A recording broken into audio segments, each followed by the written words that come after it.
Hello everyone, we're at Superbooth 2019 here, and with me I've got a bunch of people who are into AE Modular from Tangible Waves, and we have Robert, the inventor of the format. As well, we have Mark, aka the Technobear, which people might know from projects like ORAC or the Organelle. It's a little windy.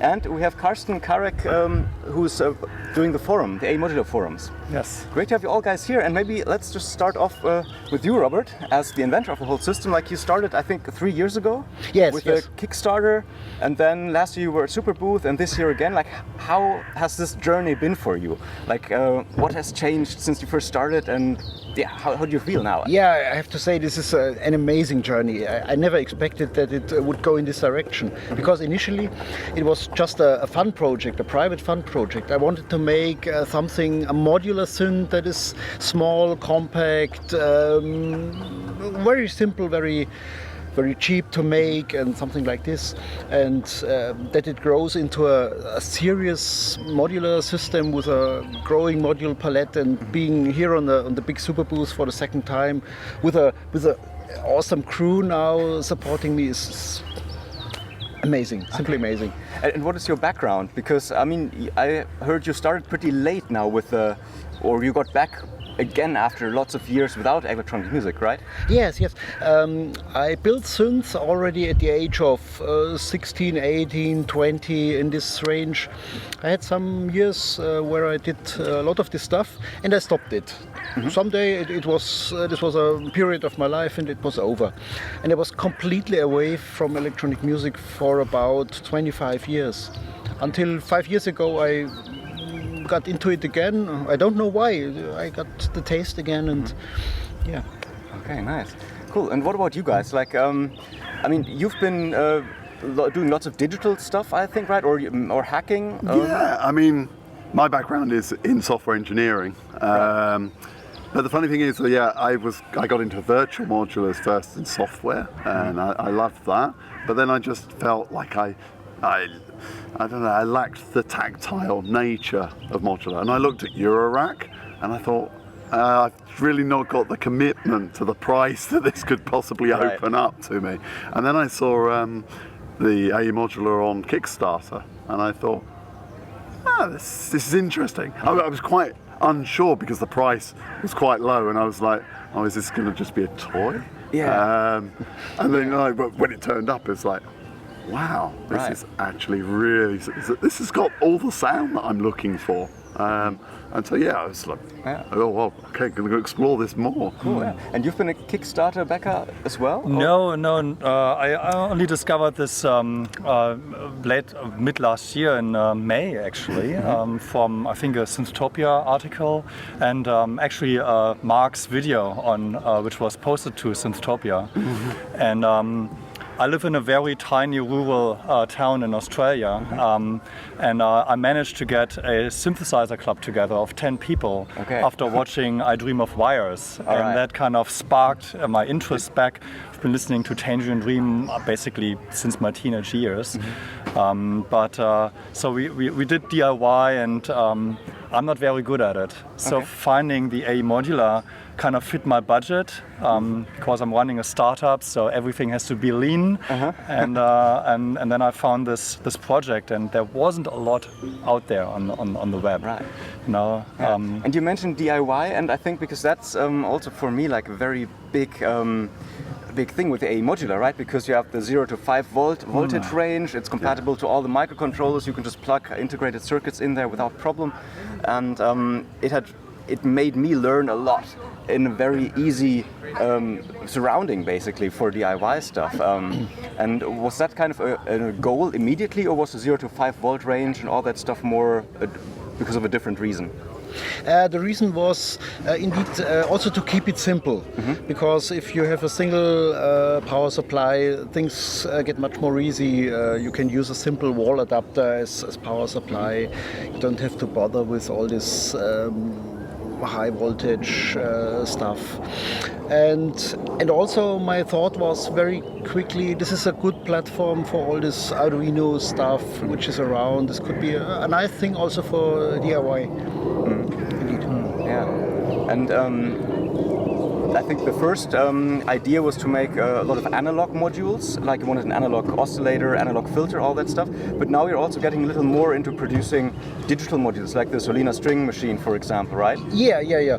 I'm not fixed on analog. I'm not a purist, but mostly I think, especially the filters or oscillators too, it's nice to have them in analog. You have these little quirks and non-linearities that makes this special flavor of modular sound. But I'm open. If digital makes sense, then I use it. Yeah. Oh, great. And Mark, you've been doing some stuff with the Bella platform, and you showed us yesterday your Eigenharp Pico. It was like connected to the A-Modular for expressive play. Again, I mean, prior to going into kind of like the software side and just music in general, really, when I came back to it, I was very interested in expressive controllers. And again, it goes back to the DIY nature. The patch wire systems, I think my initial video was showing like how you could like put in the Bastel castle into it, or you could, they'd release the OM synth and the Axolotti. It was all very simple, and I'm no electronics expert. And again, the Arduinos, you can get 5-volt variants, etc. And then there's Bella, which has analog outputs and digital outputs that are the right voltage levels. So again, it all makes sense. It's all easy to do. Just get a ground, and then you're off. And then as a software developer, that's like, I don't have to develop everything. I can bring in the analog oscillators or filter stuff or whatever, so I can bring it into my software. And so just leverage both sides, really. Again, I was encouraged because I was a bit worried that if I got into ORAC, I might be putting expensive modules in there, and then my hacks might break something else. And I was kind of like, I'm not sure about this. Whereas again, I thought, well, at least there's a certain limit to the price here of the damage that I might do. And there's no negative voltage. It's all just zero. So as long as I know I can only put 5 volts in, I know I'm basically safe, really. Which is a bit of a worry. And Carsten, you also built some Serge modules or LB modules, yes. And this is what started your group in Australia, because LB is from Australia, Exactly right. But I blew them all, and which was really sad. I released the Magic Smoke, and it was a very sad day. And I repaired only a few of them, and that's exactly right. Even in DIY, it's still a big cost. The kits aren't cheap, and the time that you put into is not cheap either. This I thought, after 2 years of building and not having a single voice even, I thought I need something to actually start making music, because that's what I really wanted to do. And then you found the A-Modular and got into that. Yes, that's right. And you're running the AE Modular forums? I do. I'm really big on community building. I think in such a niche industry, I guess, it's still possible to get people together, kind of form a little bit of a family, really. And I suggested that to Robert last year. I said, look, how about we start a forum of some sort? Because I saw this on other projects, and I think it's taken off. Thanks to you guys. I mean, you're like the top posters there. But you have too much spare time, obviously. But I think other people are now taking up the slack as well, and it's getting very, very active, and I really enjoy that most. And people post music. Yes, I like that so much. Right. People not just post questions about like the format and what fits to where, but they actually post their own music with it, and I think that's very cool, because then you can also hear like what it's capable of, right? And there's exactly right. There's so many possibilities. Like, how do you see that, Robert? Like this development of the community, or what feedback do you get from your customers? Generally, a very good feedback, and this is something that encouraged me very much. Every email I get back, I received my system, I'm so happy, I love it. Really, I'm not talking too much here. It gives me the power to go on and invest really all my heart and all my time into this stuff. And you've also not just been bringing out new modules, but you also improved old modules or make new versions or improvement also on the patch sockets. there are new cables maybe coming up soon. Yes, yes, indeed. I started at a very low level. My first approach was to make things as simple and as cheap as possible. And over the time, it turned out at certain points things had to be increased in quality a little bit.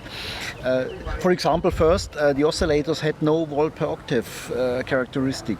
I intended A-Modular mostly as a kind of modular noise machine, where you can have this analog sound, analog filters, but not to use it as a full-fledged modular, more for taking interesting samples and use it in Ableton or something like this in a software. But people convinced me very quickly that and they perceived this thing as a real modular synth. So this pushed me to take it more serious. And so there was, especially the last half year, a lot of improvement work to iron out all these little things that are not so nice, especially the patching system. Where I have found better sockets, and now I think a final solution for the cables, which sit very well in the sockets and makes the thing much more reliable. Also for using in a live situation, which I never thought this thing would be used live, and people do it. I was I'm not okay, surprised so at all. so I have to follow up with it. Okay, cool. Yeah, thanks a lot for the talk, guys. I guess we'll head back inside and see who's at the booth right now playing with the system and messing up your nice patch which you prepared. So, cool, yeah, thanks a lot and see you later. Can I say something? Thank you very much, Felix. I think you've been really instrumental in bringing this out and doing this interview. And I think sure, no problem at all. I mean, like I said, to have you guys, it's been a great experience with the A-Modular. Like I met Robert last year at Superbooth, and he showed me the system, and I wanted to see and feel it myself. To know that the quality was all right? Because if you just buy a cheap thing that's not good quality, then it's not it's a problem. But I was immediately convinced, and since then it's been dominating my music making really. And also a big thank you from me for your work, guys. It's so supportive to have you. Easy. But thank you. The experience not to have to do everything by myself. It's no, but it's a fun community, and like you said, it's growing. That's and right. I think everybody has a very positive attitude right now, and we're just all happy that this is possible nowadays in this form factor with this price point and with the DIY capabilities. And having a community is it's really encouraging beginners as well, because like this little system here at the booth, we get people that never had a modular system in their hands, and they just start patching it and having fun. And they can start putting music up on SoundCloud or YouTube very easily, and they're all welcome. And there's a MIDI CV interface in here as well, right? That's So right. you can play it via Ableton Live and then multi-track it, and Yes, so awesome. it's a good start. Okay, cool. Well, thanks, Well, Felix. yeah, thank you. Thank you Have a very nice day, much. and see you later. Okay, thanks. Bye-bye. Bye. bye.